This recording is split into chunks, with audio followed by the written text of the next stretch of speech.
Welcome to my digital talk on the US election.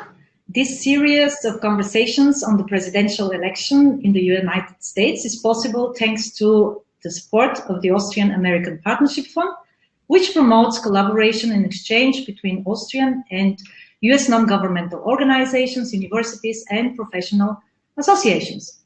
I have a very special guest with me today, Peter Rao. Peter is a senior fellow at Hudson Institute in Washington, D.C., where he writes and comments on the U.S. foreign policy with a special focus on Europe and the Middle East. Currently, he is leading an in-depth study on China's challenge, which will be also, or probably he's already, actually he has already some research findings on that matter, and we are going to cover this issue for sure. And he regularly briefs official delegations, news media, public intellectuals, and business leaders from around the world. Peter has also special Austrian connection, and that's why I'm really pleased to welcome you to my digital talk. And of course, as you might guess, my very first question to you is related to the US election. What are your own personal estimations about the potential presidential outcome?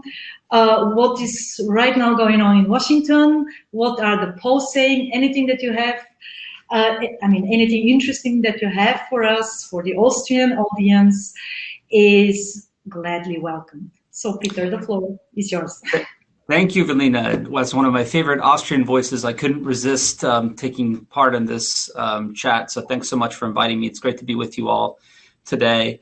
For Austrian observers or those even casually interested in American politics, I think the best resource to be up to speed on the state of the race tends to be this aggregator website called Real Clear Politics, which has polling averages. It brings all the polls together and gives you a sense of the state of play and where the race stands, not only nationally, but in the battleground states for president, as well as the Senate and the House.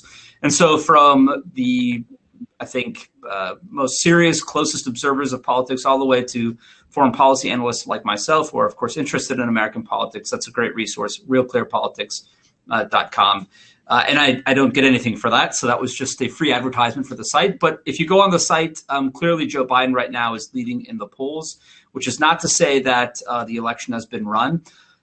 Although there has been remarkable volatility in American politics for quite some time, including during this election cycle, the polls have been relatively stable. They've shown a Joe Biden lead, which goes beyond, I think, the 2016 margin of error, which everyone references. In the key battleground states in 2016, Hillary Clinton underperformed the Real Clear Politics average by about 2.2%. In the national polls, she underperformed by about 1.1%. Those averages are generally correct. And so right now, Joe Biden has a lead ranging from 6, 7, 8, 9 points on that site. And so Donald Trump certainly has to close that gap to make it competitive on election day. It doesn't mean that he needs to close it all together. If he is losing by, say, 3 points, it could be that there is a silent Trump vote effect, which is much discussed in Washington. People who don't wish to, because of the social bias effect on a phone call, tell a pollster that they're supporting Donald Trump because this is a long-studied theory in political science. They don't want to be, they want to say something which they presume the pollster would want to hear. And then there are questions about, say, the levels of spam phone calling that's taking place right now, where people just don't want to pick up the phone. There's one outlier called the Trafalgar Group, which actually has Trump winning right now. Trafalgar Group got 2016 more or less right, and they have a different methodology and different assumptions that go into their polling models. So to sum it all up, I would say that Joe Biden is likely winning right now. He looks like the odds-on favorite, but there's still time left, including this evening, the final presidential debate, which is one of the last opportunities Donald Trump has to really turn the race around. Okay, that was quite a good sum up on your side. On this side of the Atlantic, there is no secret that the political elites, the stakeholders, business, they are all in favor of Joe Biden. The expectations, of course, are that Joe Biden would win the election, so that actually the relations between Europe and America get better. So now I would like to ask you about your personal view on the impact of the election outcome on the transatlantic community. Do you think that, in case of, and I ask you to touch upon both possible scenarios. I mean, on the one side, given that Joe Biden wins, what are your concrete expectations for the transatlantic community? But then again, given that Trump actually wins, what would that mean for the transatlantic community under second mandate? You're right. Let's start with Biden. I do think there would be a sigh of relief in places like Brussels and Berlin. I'm less sure that would be the case in, say, Budapest and Warsaw. But certainly, if we take Europe as a whole on average, there was recently polling to this effect, there probably would be a preference for Joe Biden if that polling is to be believed. I think Joe Biden does not really have a foreign policy worldview, which is a bit of a paradox given how long he's been in the world of foreign policy as vice president, as senator on the Senate Foreign Relations Committee. But we can, I think, pick out a few concrete initiatives that might take place should Biden win. For one, his close aide, Julie Smith, has recommended a trip in the first 100 days to Europe, to Germany in particular, to try and repair that relationship or unfreeze that relationship. You would also have in the first year possibly a summit of democracies. This is one of the big ideas that virtually all of Biden's foreign policy advisors talk about and have embraced, in part because they think over the last 4 years there's been an erosion of democracy, liberal democracy worldwide. They see that as under threat, which is not an analysis that Barack Obama had. Obama took office in the wake and really in the middle of the Iraq War. And so democracy promotion in the Democratic Party ranks had a very negative ring to it because it was seen in the context of the Iraq War. So I think there would be probably 2 or 3 features to this Biden-esque worldview. One is reinforcing democracy and strengthening liberal democracies around the world. The second change, of course, is pure competition. This is something that I think, looking back, will be one of Donald Trump's great accomplishments, that he will have created a bipartisan consensus in America on the importance of taking on China as a peer competitor, as a revisionist actor that's challenging the liberal order. And then the third feature, and this is, I think, an ingrained part of the Democratic Party DNA, is this, what my colleague Mike Duran has recently called a melioristic foreign policy approach, which is issue-specific, discrete issue tackling in foreign affairs. So even though the Democrats do not wish a broad reset with Russia like Hillary Clinton and Barack Obama, who at the time mocked the Republicans for seeing Vladimir Putin as sort of a cold warrior, they do want cooperation on discrete issues like the Arctic, like arms control, like like pandemic battling. And so, in the context of Europe, I think you would see an embrace of the European democracies, the attempt to build a democratic coalition, including some of the democracies of Asia, to tackle then especially the challenge of China. Jake Sullivan, one of Vice President Biden's closest aides, recently was at my institute, the Hudson Institute, in a conversation, and he, when asked what is the number one thing by which you would measure Europe, referenced China. And so you could see, I think, a joint attempt by the Biden administration to both hug Europe, but at the same time, while hugging the Europeans, to whisper into their ears, this is where we need painful, not concessions, but painful steps that will cause economic pain to Europe in a joint coalition vis-a-vis China. So I think that's a clear transatlantic mandate. Biden is a bit of a Europeanist, and so we might see a pivot back to Europe in some respects too, even as the Asia Pacific grows in importance. If Donald Trump were to win, and there are many other parts we can unpack, but just as a general overview on Biden. As for Donald Trump, even though people criticize him for being erratic, we sort of have a feel for what Donald Trump is and what he stands for. And so in the next 4 years, I would imagine a continuation of some of his foreign policy initiatives towards Europe. For one, he would demand more burden sharing. For every American president, I think analyzing Europe is made easier than perhaps other continents because you have the natural entry points of NATO. So that would apply to Biden and Trump. Trump would demand more burden sharing and at the same time possibly play with some of the ambiguities he has raised in his first term on collective security defense in order to prod the Europeans to do more. He also would demand on trade, I think, more of an equilibrium when it comes to surpluses and balances in the trading relationship. Those are areas in which Europe has been able to more or less avoid Trump. I mean, they really haven't come his way on any of these issues. And so I don't know if after holding their breath for 4 years, it's possible to hold your breath for 8 years in Berlin without having oxygen problems. And so at some point, I think we'd have to have a negotiation or a conversation about what does the transatlantic foreign policy agenda look like. Both Biden and Trump, I think, would be committed to defending the frontiers of Europe, that being kind of Eastern Europe, European defense. We have these defense rotations in the Baltic states. Some slight disagreements maybe over the nature and scope of assistance to Ukraine, but on the hard kinetic front, that which America has always done, which is provide for the military defense of Europe, I don't see really a significant change. If we consider Turkey a European power, there may be a change there in that the Biden administration, if it processes the world through the lens of Democrats and non-Democrats, or Democrats and sliding towards autocracy states, they have a very hostile view of Erdogan, of the Turks, and that would have possible implications. Whereas Trump may not love the Turks, may not love, say, the Saudis, but if there's a consensus that the U.S. isn't going to be as involved in some of the nettlesome problems in the Middle East, then you have to develop partnerships with your traditional allies, and that includes Turkey. So I think those are all areas where we'd see some continuity where we are today. Right now, the relationship's frozen because we're in election season and everyone is just waiting for November 3rd. But I would say that those are the big fault lines. And maybe just to return to my opening, one of the first big initiatives you would see in a Biden administration would just be re-signing Paris, re-signing the World Health Organization, steps to kind of entice the Europeans, and then would come the asks afterwards, I think. Mm-hmm. I would like to unpack it a little bit more before we move to the next issue, and I have, trust me, a lot of issues that I would like to cover with you today.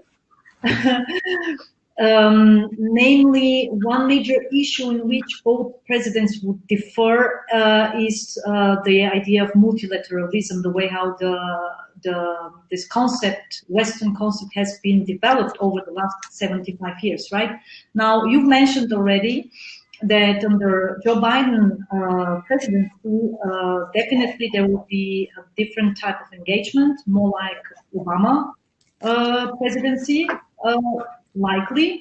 Now, I would like to ask you what your expectations are in terms of multilateral frameworks. Like, one of them is certainly the transatlantic community, but there is more to it, and we are observing increasingly interest by the United States in Indo-Pacific region and Asian partners and allies. Do you think that some of the initiatives by Obama, multilateral initiatives by Obama, will be revived under Joe Biden, or will be this multilateral approach, such as the one initiated by Obama, back on the menu? What I mean is, for instance, this Trans-Pacific Partnership, this TPP. So TPP is one concrete example when it comes to the Asian partners, and we had a similar project for trade bloc with the European Union, so that means United States, European Union. Do you think that this kind of major regional integration projects will be back?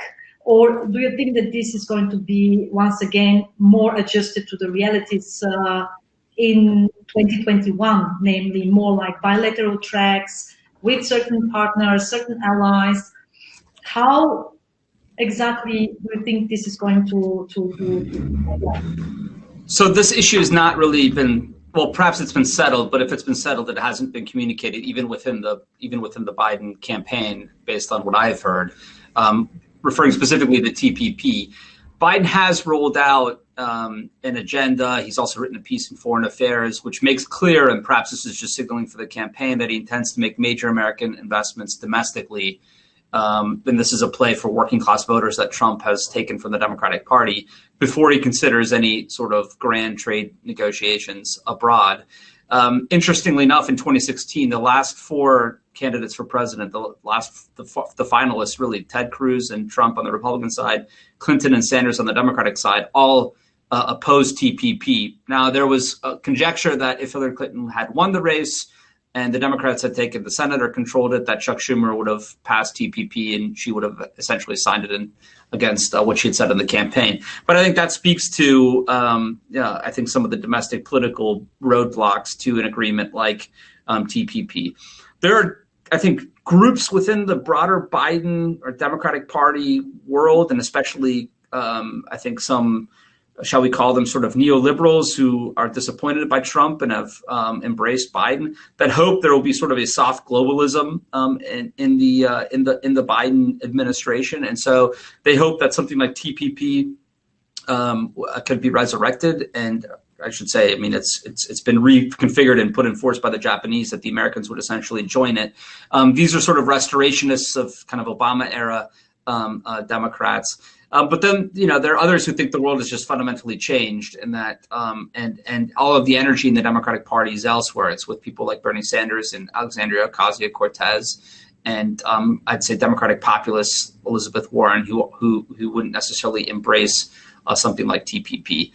In general, there's a difference between the Republicans and Democrats on multilateralism, I would say. The Democrats definitely embrace what Heiko Maas calls the Allianz de Multilateralism. That means multilateralism almost for the sake of multilateralism, whereas the Republicans are much more apt to view it through the lens of what are the actual ends being achieved. Multilateralism is a means towards achieving positive policy outcomes. So to return to the China issue, in this trade dispute that President Trump has with Chairman Xi between the United States and China, the Europeans have said, and heads of state have come to Washington and made this argument to Trump in the Oval Office, we want to join the American trade negotiation with China. And you hear this all the time in delegations that come to Washington, well, before the coronavirus, that they wanted to join the American negotiating track. Why won't the Americans let them in?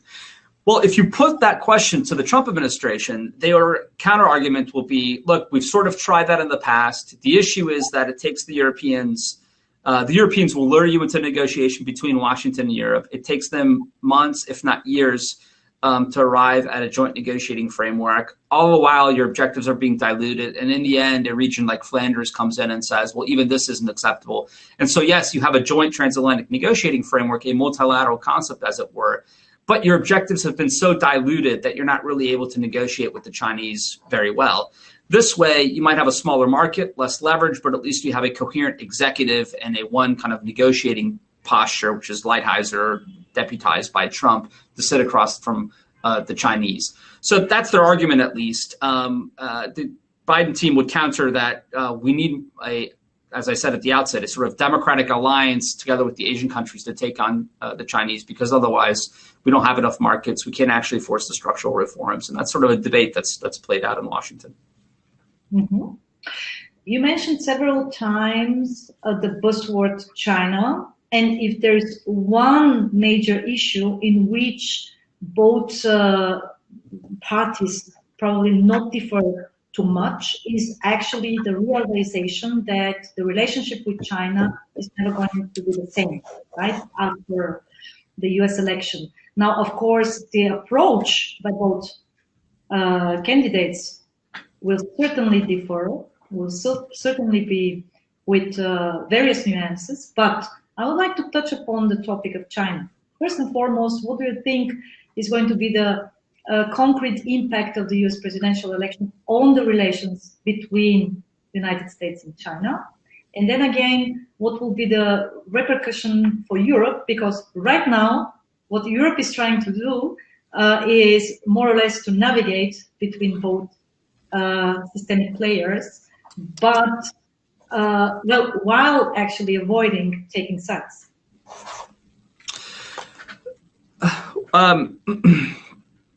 Well, let me say one interesting analysis I've heard recently, and let's take on board the Democratic Party critique of Trump, that he's this bungling president who has lost kind of America's alliance framework and pushed away our closest partners. But if you take that analysis on board, interestingly enough, I think looking back and turning to 30 years, one of the biggest strategic mistakes of our time has been the Chinese decision, and I should say it's Chairman Xi's decision in the end, to drop, hide, and bide. This Chinese kind of strategy of pretending, as he did at Davos in 2017, to be playing by the rules of the liberal international order, at least in its rhetoric, in its actions, stealing intellectual property and all the rest, but doing enough to keep doors to Europe open, doing enough to deluding Americans who are desperate for positive kind of convergence, harmonic convergence with China on board on outreach. I mean, the Americans have done so much from entry into the World Trade Organization onwards to run interference for the Chinese almost and to help support and their rise. In a way, maybe the Chinese had the same read as the Democratic Party, and so they thought now is our moment. But they might have come out of hiding about 10 years too early before they'd really achieved the dominant position in a number of areas. So yes, I think the scale has fallen from the eyes of the Europeans. It's fallen from the skies, from the eyes of the Democratic Party leadership. Where I do think there might be a difference is, and we've actually emailed about this, is to what extent would if your calculation is as a Democrat that climate change is an existential issue, right? If you take on board the Greta Thunberg analysis, and AOC in Washington seems to share that, this promising congresswoman I've referenced 2 or 3 times, and a lot of Democrats do. I mean, this is really becoming kind of a hot button issue. And you go to the Chinese, and the Chinese say to you, all right, we're prepared to cooperate with you on key climate change issues, but it means no great power competition in, say, the South China Sea or the East China Seas. If the world is at stake in your analysis of climate change, are you really prepared not to take that deal? So I think there might be some chinks in the armor of the Democratic position, because on things like, again, discrete issue coordination, like fighting a global pandemic. I mean, these are things where the Democrats would want to work with the Chinese far more so than the Republicans. So there could be some change and some differences and some nuance there that are significant and meaningful. The implications for Europe, I think, are several-fold. For one, even if Joe Biden is a Europeanist in some ways, clearly the weight of American military posture, the weight of American attention is going to be in the Pacific. I don't think there's any way of getting around that. And so that suggests that Europe is going to have to be more responsible for its own neighborhood and for its own specific deterrence, continental deterrence. So it's easy to envision a slow but steady, and this would go beyond the next 4 years, process where the U.S. maintains a small tripwire force in Europe, and in turn, a French or British warship accompanies some American freedom of seas navigation operations in the Asia Pacific. And so there's still this kind of cohesiveness, but in the end, they're both responsible. They're both more or less responsible for their own theaters. I think that's putting it way too clear cut, but in general, I think that's where the weight would go. In the short run, there are tensions now. I mean, what if the Chinese decide to invade Taiwan? And at the same time, the Russians moved into the Baltics. I mean, is America really able to fight a two-theater war right now? Is America prepared to defend Taiwan? These are sort of open questions. The American military has shrunk significantly since the height of the Cold War. And just as importantly, for the point I raised about the Baltics, the European militaries have deteriorated. So if the Chinese moved across the Taiwan Straits, the Russians moved into the Baltics with a quick, strong, aggressive operation, would Germany really be prepared to fight its way in? I think those are all open questions. Very high risks, obviously, associated with that for the Kremlin and for Beijing. But nonetheless, I mean, we're in a world now where questions like that were unfathomable, say 10, 15 years ago, because America was just so dominant.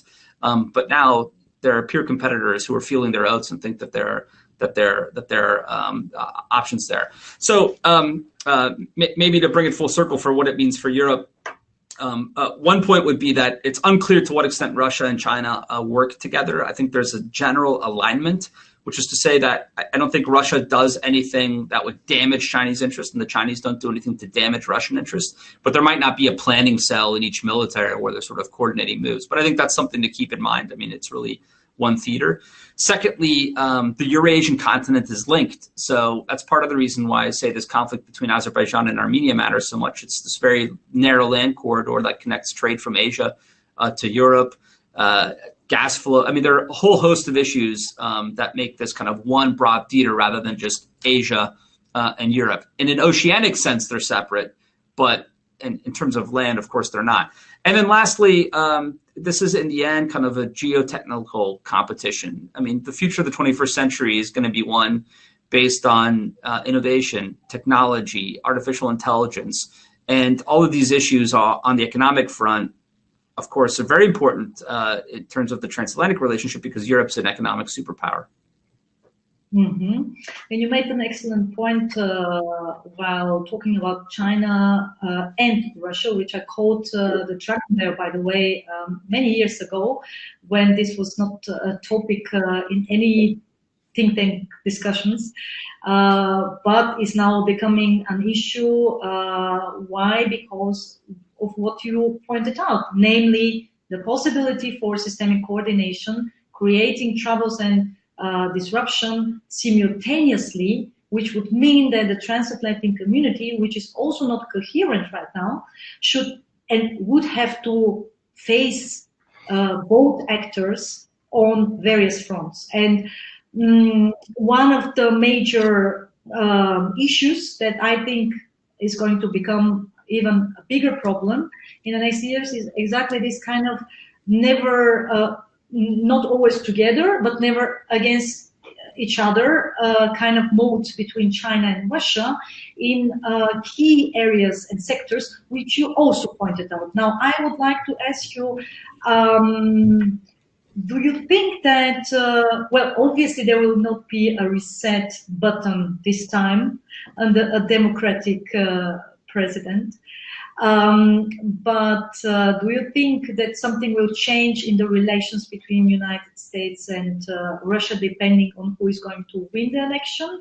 And isn't it that there is already the realization that these relations are actually a function of the relations between the United States and China? So basically, more or less, there is already the realization that, okay, for each of the blocks, for each of these two major geopolitical blocks, having Russia in the rivals bloc is actually disadvantages. So basically, it's not so much about advantages, but it's more about preventing Russia from becoming part of the rivals bloc. What is your take on that? Do you think that there's going to be a change in the approach by the United States, depending on whose candidate will win in the relations with Russia? On that side of the Atlantic, there is already, by the way, a kind of a shift in the geopolitical understanding coming from France and Germany. And there is a sort of rapprochement being initiated by the French President Macron towards Russia, which of course resulted in serious repercussions and strong reactions, as you might understand and imagine, in certain Eastern European countries. And you named some of them, like the Baltics, for instance, or Poland. Well, let me go through both of them. I mean, I think with President Trump, the position on Russia has been relatively hawkish from again, these troop rotations that ensure basic deterrence in Eastern Europe, all the way to American regulatory decisions through fracking, for example, to kind of liberate American shale oil and gas. That's a direct threat to the Russian petro economy. I mean, it's basically not quite a single commodity economy, but beyond weapon systems, vodka and caviar, it's basically oil and gas that the Russians live from. So Trump has, I think, pursued, and again, this week there are individual sanctions announced, and a whole series of sanctions have been put in place since the start of his administrations. Lethal weapons to Ukraine, a pretty hawkish position on Russia in the European theater. Beyond that, he's also demonstrated a willingness to use force against Russian allies. The Russian influence in the Middle East flows through the Assad regime, and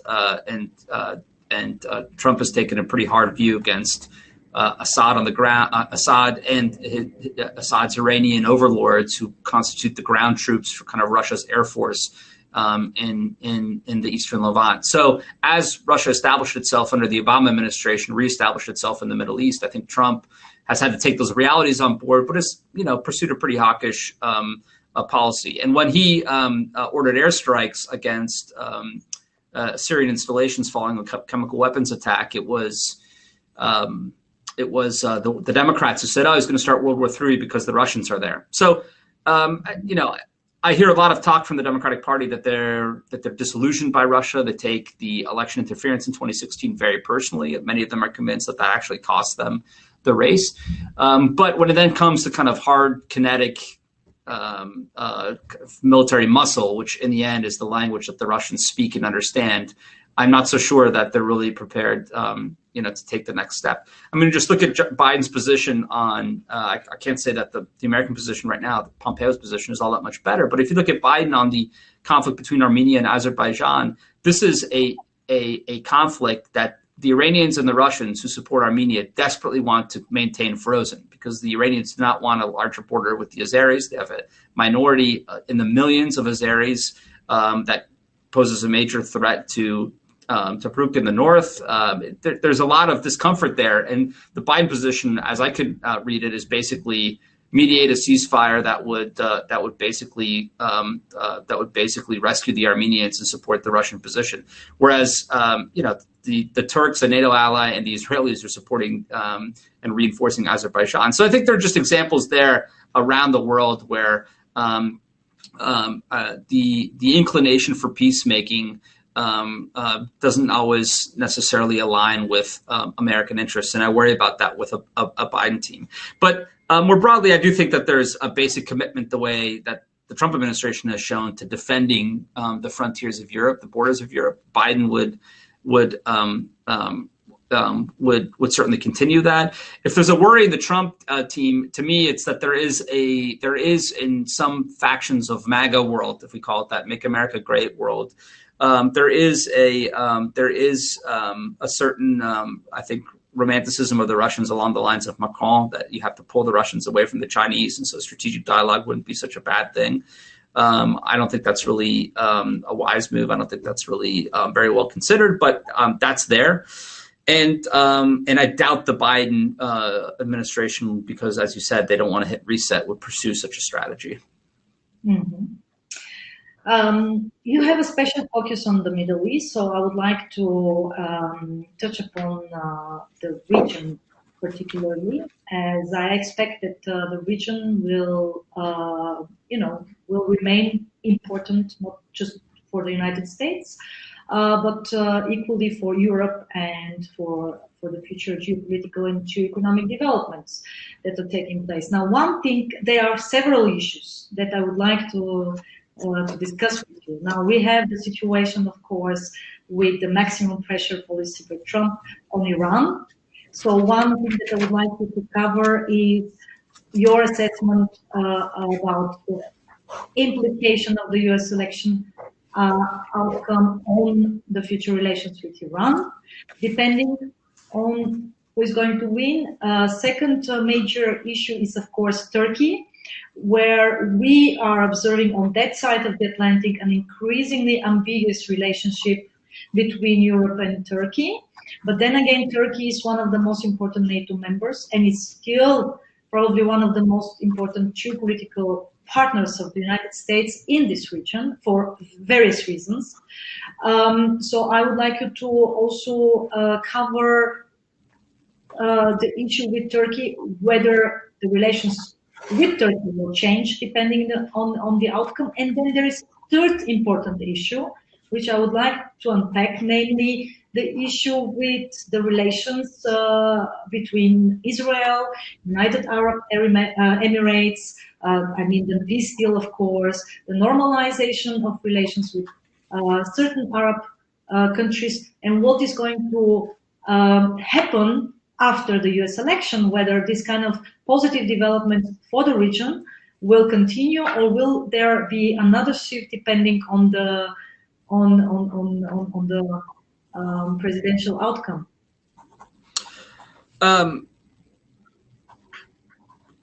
Let me just take those in order then. On Iran, I would say that maximum pressure has been rather effective. At least I think there's been, I don't know if there's consensus on that, but there certainly is amongst Republicans and some Democrats. I think Democrats are surprised how cutting unilateral American sanctions could be, because one of the points of analysis that went into pursuing the JCPOA was that the dollar alone, unilateral American sanctions, wouldn't be enough to coerce the Iranians. And instead, what we've seen basically an economic sanctions pushback, leaning on the Israelis, leaning somewhat on the Turks, has been that Iran has lost its position in Beirut, in Sana'a, in Baghdad, and Damascus.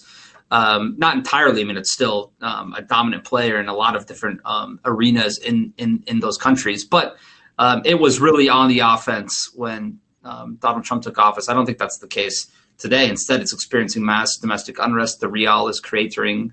Iran is somewhat on the ropes, one could argue. If Joe Biden, so if Donald Trump wins, he will continue the pressure campaign as a way to lead into negotiations for a deal which he views as acceptable, which means no enrichment, the gold standard, and kind of a traditional American approach to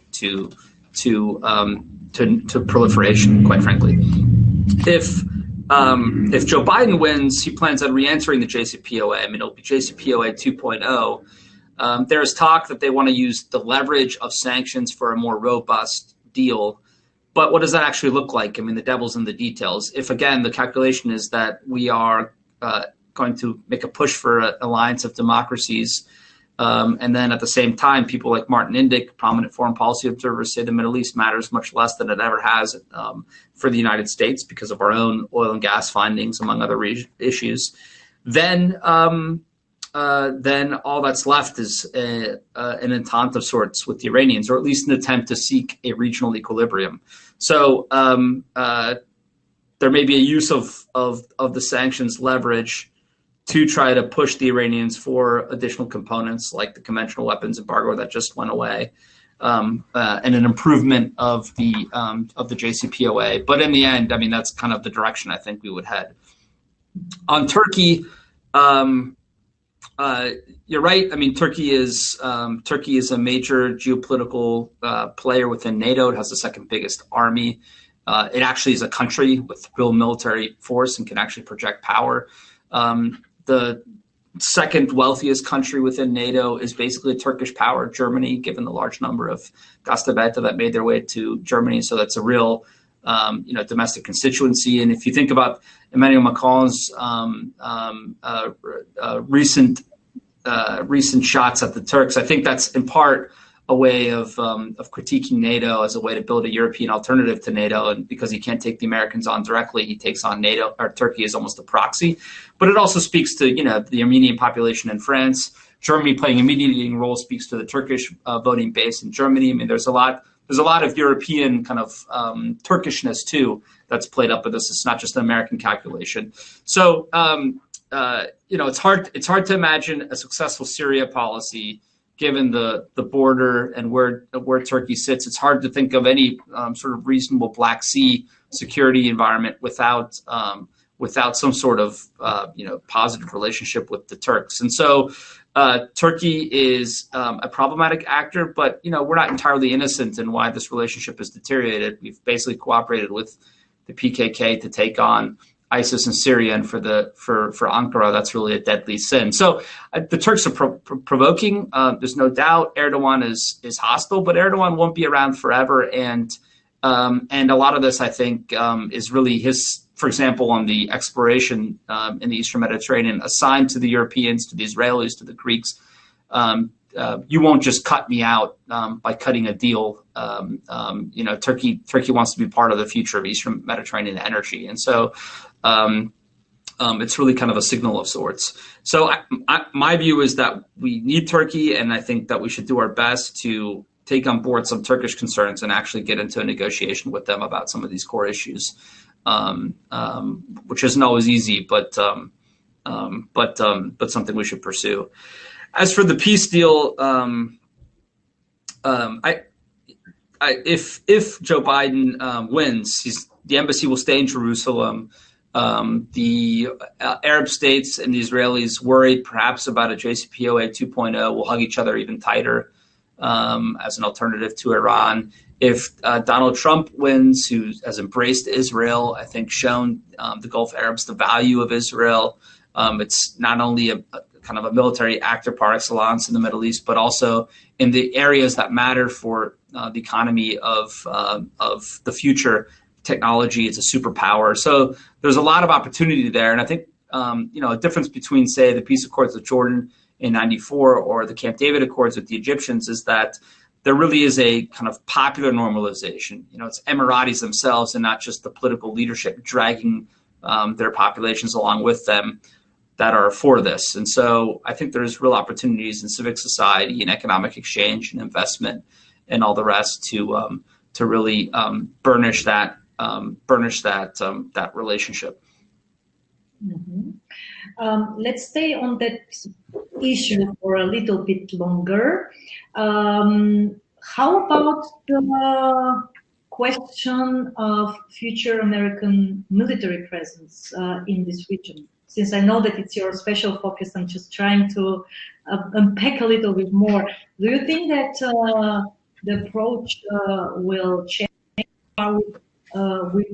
We've been witnessing that there is a readiness on the side of the US president to withdraw at least partially from some of these countries in the Middle East. Do you think that this trend is going to continue, or do you think that there will be a sort of regional alliances where American troops will be deployed or will stay or remain deployed, let's put it that way, only in, in countries that are close allies, or how, this is going to be certainly an issue for the future, for the next US president.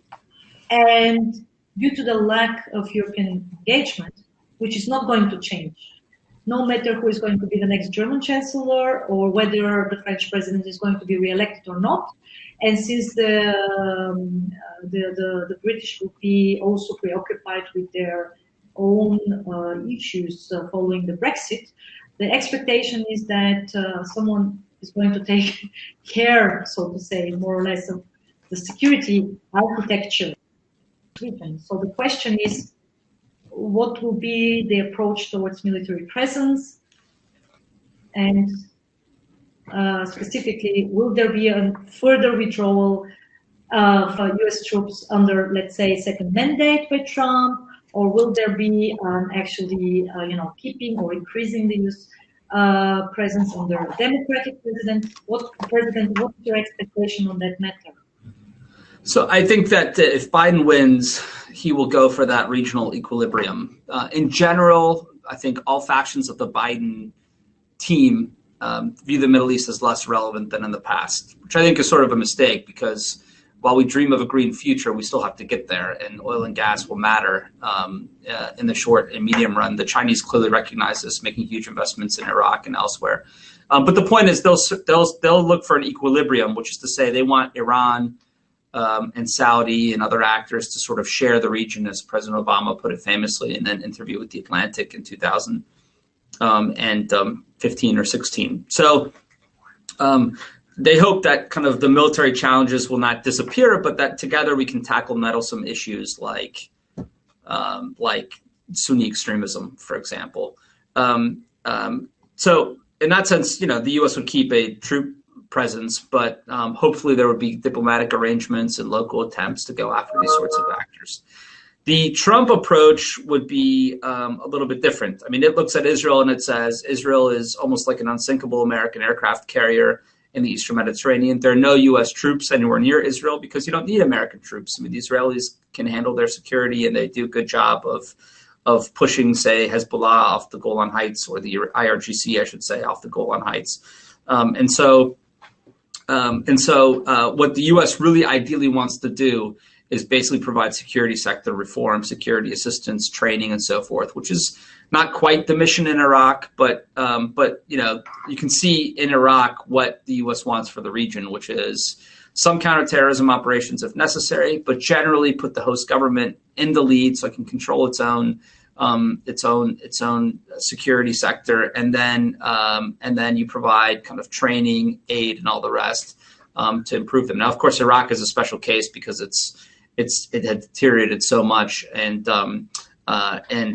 other places like Saudi Arabia are not comparable, but you get the general view or the general vision. So, given the levels of American troops in the region today, I mean, our Iraq troop presence has been drawn down significantly. Afghanistan as well, which of course Central Asia is not the same region. But the point being, those are sustainable numbers, especially if they are not high levels of casualties. Mm-hmm. Now, I've received two questions. I see two questions coming from the audience. One is related to India. What is your view on the future relations between the United States and India, depending on the outcome? Do you think that this is going to be an issue? I mean, if we recall the relations between India and Washington weren't the best during the Obama administration, but there were efforts already, towards deepening the relations with New Delhi, and now there is obviously also an Indo-Pacific focus during this administration. So, what is your take on that? There is a second question regarding the global order. What do you think? How do you think will the global order look like, depending on the next U.S. president? So I don't really know much about India, but I'll say that the general feel is that this is really one of the hot areas of not only scholarship, but public policy discussion in D.C. For a couple of reasons. One is that in the context of China, the administration has rolled out this Quad, which is supposed to be this four-way grouping, Japan, Australia, the United States, and India, to basically keep a free and open Indo-Pacific. I think that will remain sort of the four-way pillar of American engagement in that region. It's clearly made the Indo-Pacific one unit rather than just the Pacific and the Indian Ocean. India obviously has this tradition of non-alignment. That is something that is almost impossible to overcome, but as we've seen in the Indian-Chinese altercations in Ladakh and in kind of the Himalayan region, where India is now pumping in mass resources to build up its infrastructure on its side of the line of dispute, the Indians are very aware, having fought a war in the 60s with China, that China poses a major problem to it. And so it will push India naturally towards the United States and this coalition, even if formal alliance is a bridge too far. At least that's been the sense I've gotten talking to Indian intellectuals and public officials. The Modi-Trump relationship is rather good. The prime minister was in the United States. He went to Houston for a rally which filled a football stadium of 80,000 people, Indian Americans. That's a serious diaspora. Now, we should say Americans with Indian origin in the United States. And so there's a natural kind of, there's a natural kind of compatibility there and opportunity. But India, as India goes, I think, I shouldn't say Eurasia goes, but that will have a major impact on the balance of power.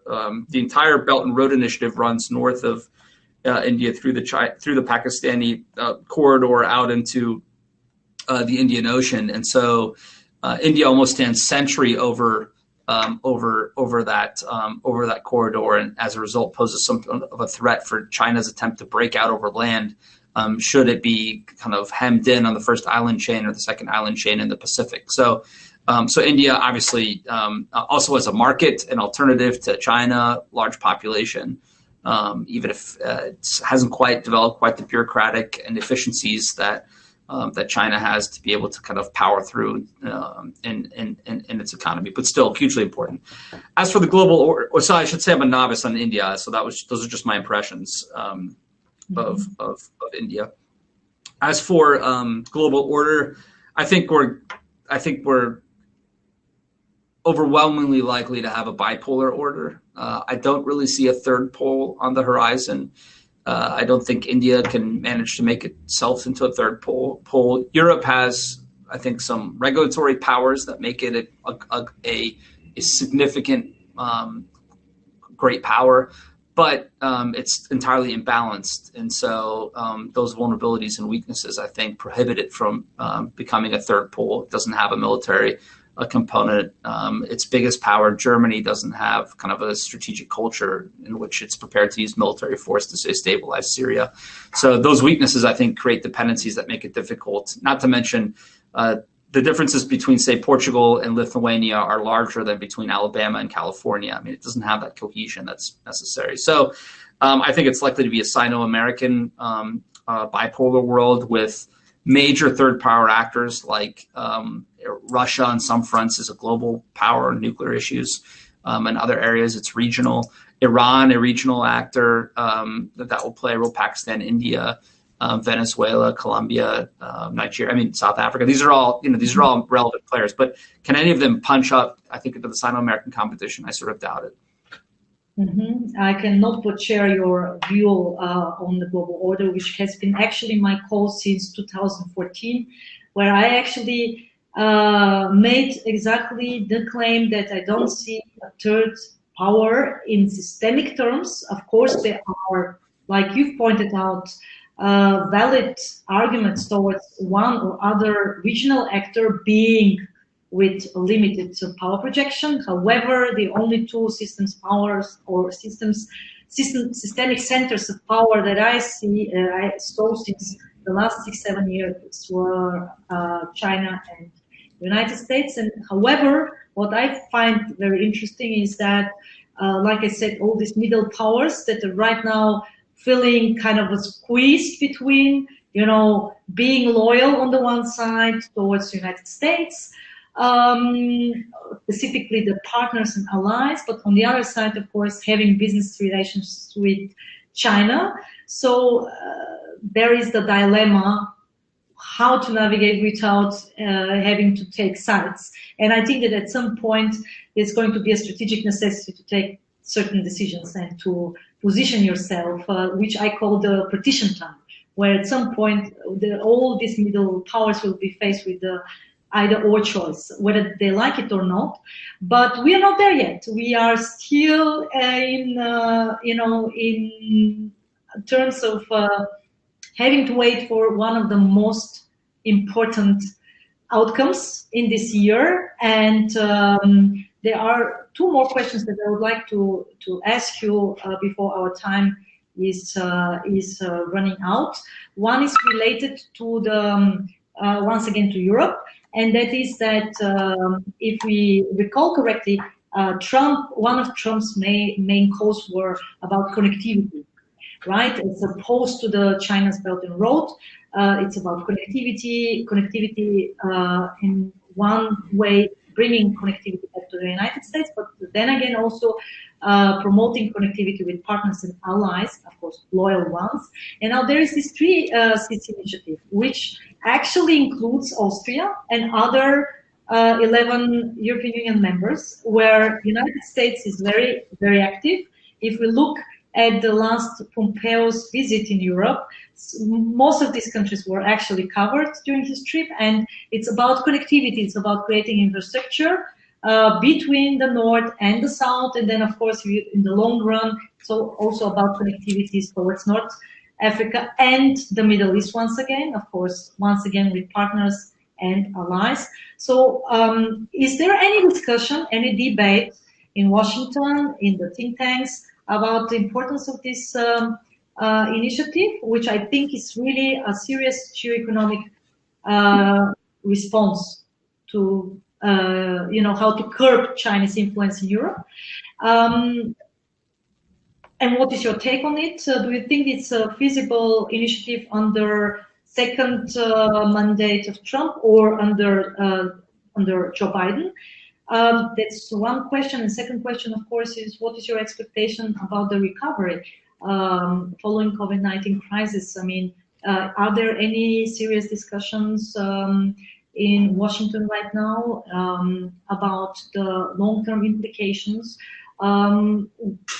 And what kind of recovery plans do you think are going to be introduced once there is a clear outcome on the presidential election? Because we've seen a lot of efforts, but the expectation was that these efforts were also due to the presidential election. Now, once the presidential election is over, what is the expectation for the recovery, for the real recovery?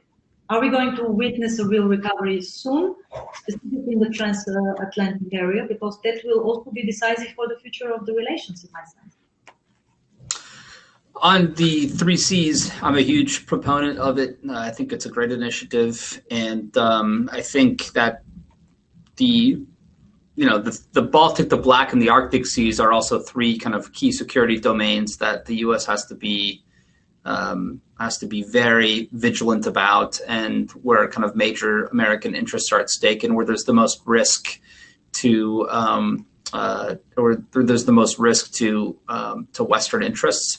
At the Munich Security Conference in February, the U.S. made an announcement of a major investment that's now flowing, and I suspect, I mean, this will certainly be continued in the Trump 2.0 administration, and I suspect, although I haven't read or haven't paid attention if Biden has made a statement on 3Cs, that it would continue also in a Biden administration. North-South connectivity, I think, is hugely important because East-West is so much more established than is North-South. So thanks for raising that, and that's probably one of the real bright spots of the Trump administration's approach to Europe. On COVID recovery, we've had several major packages passed that have actually been complicated by the presidential campaign rather than, I think, made easier, in part because of schedules. I mean, the Senate and the House are out campaigning. And then beyond that, it's just more difficult to pass major legislative packages. But it reminds me a little bit of 2008 during the financial crisis. There was also a huge bill called TARP passed, which was a rescue package for basically for the banks and in the wake of that collapse of the housing market. This time we've also passed trillions of dollars in rescue packages. In talking to one architect, senior administration official, he sort of described it as building a bridge into the fog. That was kind of his mandate in the spring, because you didn't quite know where you were building it to, but you had to get basically small businesses in particular, but really the American economy, to the summer months, in the hopes, because there was some speculation that in the summer COVID would dissipate a little bit because you'd spend more time outdoors and so forth. When then summer came, COVID is still with us. I noticed since October 5th, Europe's now having a higher infection rate than in the United States. It seems to be another wave on the horizon in Europe. We're building or attempting to build a second bridge into the fog, which is now being complicated. There are heated negotiations ongoing with deadlines being thrown around, but being complicated now by the election and just by also, I think, differences over the size of the package, who it should go to.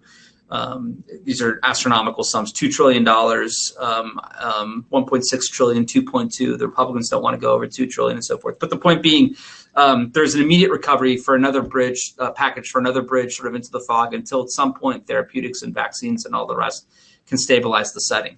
But what this administration official did say to me, and this is kind of stuck with me or resonated with me, is, building one bridge after another is not the same, because there are just long-term costs associated with these bridging mechanisms, meaning after the first 90 or 120 days run out, it doesn't entirely replace clients. It doesn't entirely replace your business. And so they're going to start being waves of bankruptcies and waves of economic damage that you cannot fix. I mean, it's a little bit like putting somebody into an artificial coma, put our economy into an artificial coma, and at some point we'll wake it up when we have the vaccines and the therapeutics, but are all the organs going to come back? I doubt it. I mean, some things might just have died off and they won't come back. So obviously this is an incredibly complex issue. It's really hard to know, to what extent, our economies, how it's going to come back. There are all these V shapes versus kind of Nikes and all the rest are W shaped. We did have a stimulus package, ironically, when Biden was vice president, a year or 6 months into his time as vice president after the financial crisis, the so-called famous stimulus with the shovel-ready projects that was, I think, widely panned as a stimulus failure. Let's hope if Biden wins the election that this time they're smarter. They really haven't changed any of their spending targets. I mean, they still have a Green New Deal and the hundreds of billions of dollars. They still have a healthcare plan that's going to cost a lot of money. So despite these trillions being spent on a COVID recovery plan, the same spending goals are still in place on these domestic initiatives. You think that one would affect the other, but they haven't. So Biden has said he wants to invest in infrastructure. He wants to invest in America rather than do kind of big sweeping trade deals abroad, kind of as a first initial step. And I suppose we'll see where his priorities there on how to spend it and on what. And of course, a big question will be who controls the Congress, because Congress has power of the purse strings. And so if Mitch McConnell manages to hold their majority for the Republicans in the Senate, that will impact the shape of a recovery versus Chuck Schumer, the Democrats controlling the Senate, and Pelosi will control the House. Mm-hmm. One final question. I see that our time has run out, but still I will use this opportunity. It is a question about the systemic decoupling. Do you think there's going to be a systemic decoupling under Joe Biden, under Joe Biden's mandate? And do you think that there's going to be an ideological component added to the systemic decoupling, depending on who is going to win the election? Ideological component is, of course, related to the Communist Party of China, about the model of governance that China has been propagating in the last years, and now has become increasingly apparent as part of their, so to say, package in their relations with third countries. So do you think that there is going to be an ideological component of this sort of called systemic decoupling, and what is your take on the systemic decoupling in a sense of will there be one or not? So if Biden wins, I don't think there'll be systemic decoupling. There will be, I think there are probably two broad camps. One that views the world as Obama did, where you can work with the Chinese. The system hasn't fundamentally changed. There's opportunities for cooperation, and it's basically Obama 2.0. The other camp thinks post Hong Kong, post all the kind of Xinjiang, I think, burning in people's minds, China's warrior diplomacy, all of the other issues percolating to the surface, and what Trump has really done, which is forced the issue, that there might have to be some selective decoupling. But the difference between the Cold War and this competition is that there was never really an integrated Soviet-American economy. There certainly is an American-Chinese economy, and there are a lot of equities in play. And think of Apple, think of Goldman Sachs, think of these major corporations that have big stakes in China, just like VW does in Germany. So there will be an attempt, I think, to separate out crucial supply chains, crucial national security components from broader trade and broader economic exchange. And I certainly think there'll be an ideological component to the competition. If a summit of democracies is your first big, of course there'll be other things, like I think NATO will probably hold a summit sometime in the spring if Joe Biden wins, and then the first half of the year if Donald Trump wins the election. But the point being, there will be other kind of natural rhythms of international life, but sort of an extra additional feature, the Summit of Democracies being a Biden administration initiative, would be a clear signal to the Chinese that they intend to rally Australia, New Zealand, Japan, together with some Europeans. There's also this D10 concept being thrown around of kind of 10 major democracies, the G7 plus those three, in a coalition of reinforcing liberal democratic norms around the world. And a lot of that would aim at China. And then lastly, there might be a kleptocratic initiative, an anti-kleptocracy initiative that some Biden advisors have found attractive. Hudson Institute has done a lot of work on this and have had a lot of success with Democratic members taking this issue up. And so that wouldn't be China focused necessarily, but there's certainly a Chinese component to it as well. Mm-hmm. Well, Peter, thank you. You really took the time to extensively reply to all my questions, and I hope it makes sense. Absolutely. Well, at least I share certainly a lot of your opinions, and I'm really thankful for for this digital talk. I hope that next time you're going to be on that side of the Atlantic in Austria, and we can actually organize once again something together.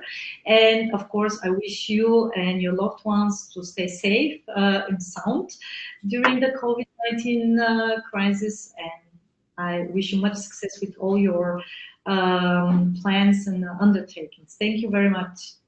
Thank you very much for having me. It's been